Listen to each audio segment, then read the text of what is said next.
All right, welcome back to the 2024 SEC Baseball Tournament Game 5 press conference. Joined by LSU head coach Jay Johnson, along with All-SEC pitcher Luke Holman. Had 6 no-hit innings today, and first baseman Jared Jones hit a grand slam. Tigers face the winner of Arkansas and South Carolina on Thursday. Coach Johnson will give an opening statement, and then we'll take questions directed to the players only, please. Sierra and Luke will have wireless microphones, so please identify yourself and wait to be called upon. Coach, if you can give an opening statement, please. Yeah, great win for our team against one of the best teams in the country. I don't think anybody's been more consistent than Kentucky from the start of the year till the end of the year. Our guys were ready to play, winning starts and ends on the mound, and again, for the second day in a row, I believe we have one of the best pitchers in the country in Luke, and he continues to prove that over and over again. I think tip your hat to Kentucky. I thought they tried to battle him hard and found another gear there to get through the fourth. We didn't help him. And then the fifth and the sixth were awesome, to finish the fifth and to go get the sixth. Just complete execution there. Great at bat by Jared. I thought he really did a good job of slowing the game down. I thought he saw the ball well throughout the day. He hit a couple balls hard before that, really good at bats, and was in control of himself and stayed with that at bat with 2 strikes. And he's so strong, he's just got to be behind it a little bit. And with an aluminum bat, good things are going to happen. So great performance by the team, and really excited to play tomorrow afternoon. Let's take questions directed to Luke and Jared, please. Front row on the right. Yeah, Luke, it's pretty well known. UK has been one of the best offenses, not even in the SEC, but in all of college baseball this year, and you held them hitless through 6. Just what was really going for you out there? I'd say my ability to mix. I think I mixed really well today. Fastball was a little iffy sometimes, but I say I was, able, even behind on hitters, I still stayed in the zone and was able to mix behind and front. So. All right, front row on the left. Mark Etheridge, D1. This is for Luke. Do you notice that middle column with the 0 in it that has the H above it? Do you think about that while you're out there? No, not at all. It's kind of, each inning's its own, each pitch is its own, and kind of leave the statistics until the end of the game, You're being honest with me. A little bit, yeah. All right, in the front row in the center. Koki Riley with The Advocate. Jared, you'd been in a kind of a mini slump heading into that at bat. Did you feel like you were just slowly getting into it a little bit more heading into that bat, or did something click in that bat? I don't know if anything clicked in that at bat. Coach Johnson pulled me aside after my second at bat when I struck out and just said, get back to seeing the ball and being myself and being in character in the box. And that's something I'd kind of lost focus of over the last couple of games. And just going up there with a clear mind and just trying to get a pitch up in the zone and put a good swing on it. Can I comment? I'd love to be in a slump and have 23 homers. That never happened to me. All right, in the front row on the left. Yeah, just to follow up for Luke, just talk about your day, what was working for you from a stuff standpoint, and then how does that compare to like some of your outings where it's maybe been more uneven than it was today? I'd say not giving up on hitters, getting behind, staying in, and able to, like I said, mix really well, and behind in counts, spin the breaker in there, and, finish guys off with the fastball as well. So. All right, in the back of the room on the right. Jared, after your kind of mini slump, you were talking about how good did that ball feel coming off your bat? Felt good. I was just making sure it was fair. I hook a lot of balls to the pull side, so for me to actually truly backspin a ball was pretty good. And then obviously that's a big spot for our team. So to break that game open and give ourselves a chance to go out there and run rule them in 8 innings and save some pitching is huge. And we're looking to build off that for tomorrow. All right, also on the back right. This can be for Jared, but also Luke. Michael Braswell in the leadoff spot the past couple days leads off the game with a home run today, 3 hits yesterday. How good has he been in this tournament so far? It's been huge for us to get the offense moving, get us out, starting off on the right foot, and then obviously, when he gets a hold of one, he can still drive it out of the park. So to be up 1-0 in the first inning, especially as a visitors team, kind of set the tone for the game, and he's been doing a great job on both sides of the ball for us, especially here lately. All right, on the right side of the room. Chessa Boucher with WVLA in Baton Rouge. Jared, they walked Tommy. What's going through your mind when you get up to bat? Yeah, like I said, for most of that at bat, I was just kind of like thinking to myself, just get a pitch up, and then once I got to 2 strikes, I was just kind of like, okay, just get at least 1 run in, bases loaded, 1 out, so hit a sacrifice fly. So I was really just trying to hunt elevation, and he hung a curveball. So I don't look into them walking Tommy too much. I mean, I understand it. He's, the best hitter on our team and probably the best hitter in college baseball. So being able to hit behind him has been awesome all season, and just looking to keep doing that.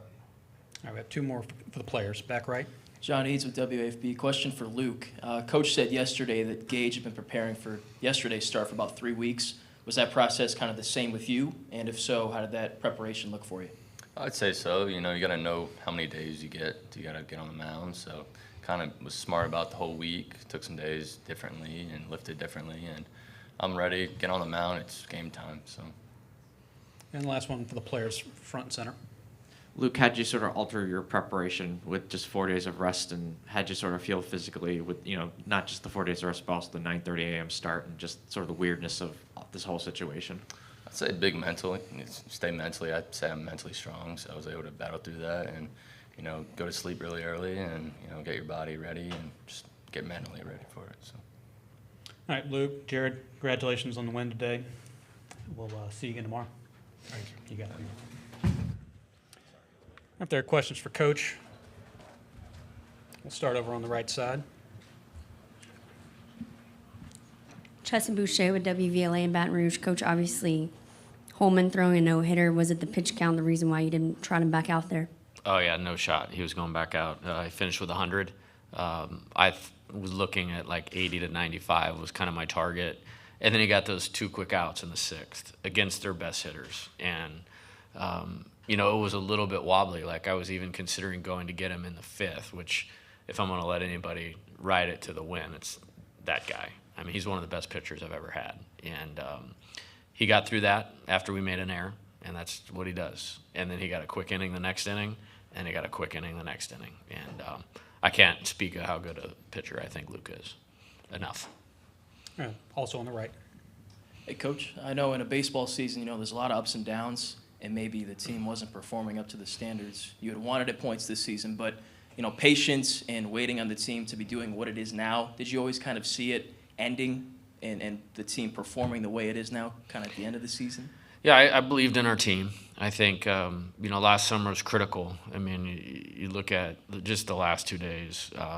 We won the national championship on Monday night, and we had a celebration and all that. And Saturday I was with him in North Carolina, and then 2 days later I was in California with Gage, like knowing what we needed to do to retool to have this type of team. And I believed with those two, like, we're going to be one of the best teams in the country. Now, on the position player side, it took a lot of retooling. I mean, again, I'll say it again. Last year, it's one of the best offenses in modern college baseball history with a lot of guys that had a lot of at-bats under their belt. I mean, Tommy is really the only one that played wire to wire. And then the schedule that we had, I mean, like, it's the real deal. That's win number 20 against top 45 RPI teams. There's 5 or 6, maybe 7 teams in the country that have that. So that didn't do us any favors as that group was trying to find its way in SEC play. And so, we pushed them hard, tried to get through that, and then it got to the point where we just like, hey, no matter what happens, we're going to remain positive. Because I did believe in our team. And the double-edged sword of the league is it's so good, you kind of always have a chance if you just stay with it. And that's what these guys did, and we're playing better than anybody right now. All right, the front row on the left. Jay, just a little bit more on Luke. I mean, you talk about he talked about his ability to kind of stay in the moment and not get too up, too down. How challenging is that for someone, on a big stage? Obviously, everyone knows LSU needed to win games down the stretch, especially this week. How does he? Could you speak to his makeup? That allows him to do that? He's special. Like, and it's hard to like think so positively about somebody you only have for 1 year. And I've been really fortunate, obviously having Paul last year and with Luke. I think it goes a little deeper with him. I think there's always like some unique circumstances that goes into it. He's a cancer survivor when he was a little kid, and so when you put in context a game you need to win in college baseball versus what he went through, overcame, I mean, it's not surprising. But his poise, presence, mound demeanor, focus level, maturity is probably as good as anybody else I've had. And, obviously he's the real deal. Like, he's going to pitch for a long time. And I love it, too, because there might be guys that have more on the fastball or metrics or this and that. I mean, there's nobody that I think is as effective as getting outs as him. Right in the back of the room on the right. Alex State College Baseball Central. Coach, since you moved Braswell to the leadoff spot, the offense has really been clicking. What went into that decision, and what does he do that really gets the offense off on the right foot? Yeah, I think Michael's had a terrific year offensively for us. I'm really proud of him. We made a lot of adjustments, when he transferred here, and he had a good fall. It just took him some time, again, to work through some of those things. But I thought he was taking a bunch of quality at-bats, and I just love the energy he plays with. We brought him here basically because I just liked the way that he played. Like, that was the whole impetus of it. Sometimes you're looking at analytics and stats and those types of things. I just loved the way that he played. And the whole design is just, get somebody on base in front of the big boys. Well, he's now got 500-plus college at-bats under his belt. And so he's doing a great job of getting on base, and he's hitting mistakes, and he's done a nice job with his body, so he's hitting the ball with some authority, as we saw today, and just playing with a ton of confidence. And that's what you want out of a table setter. All right, wait, two more on the right side. Coach, how big was it to see Jared get the grand slam today, especially because of his, quote, slump? Yeah, no, it was important. And, as soon as they moved up on the wild pitch pass ball, it was like, and even though there was a strike, it's like, okay, they're going to walk him. And the thing I liked about that is in a bases loaded situation, there's not a lot of margin for error missing outside the zone. And he punishes you when you're in the zone.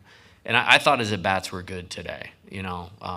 I thought they were really good. After the strikeout, he went over that. I just kind of tried to get him reset and visualize some of the success that he'd had earlier in the season. And, I thought he was under control. You heard him talk about just trying to get something that was elevated and hit a sacrifice fly. Like, that's a lot of maturity. Because if I had a body like that, I'd be swinging for the moon. So, which he's done sometimes. That hasn't gone over well with me. But really proud of him. And right here in the center of the room, front row. Coach, was there always no question that Luke was going to pitch this game on 4 days of rest? And as part of the thinking of pitching, both him and Gage on 4 days of rest, is to give them extra rest for a potential regional? Yeah, we set the table on this same time.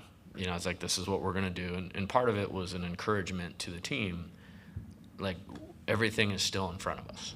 And it was like, okay, now look at him and look at him. I'll take our chances against anybody with those two guys on the mound. Anybody. And, I felt good, as I told all of you, about where we stood coming into this thing. And now there's no question about where we're at and what we're capable of, the quality of the team, the eye test, the performance. It's all there. We went through a really tough stretch against some of the best teams in the country. That's really all this year's been, was a little bit of a blip at the beginning of SEC play. But they dominated the non-conference schedule. They played great on the back end of the SEC schedule. They're off to a great start in the postseason, and a lot of it has to do with those two guys, setting the tone on the mound.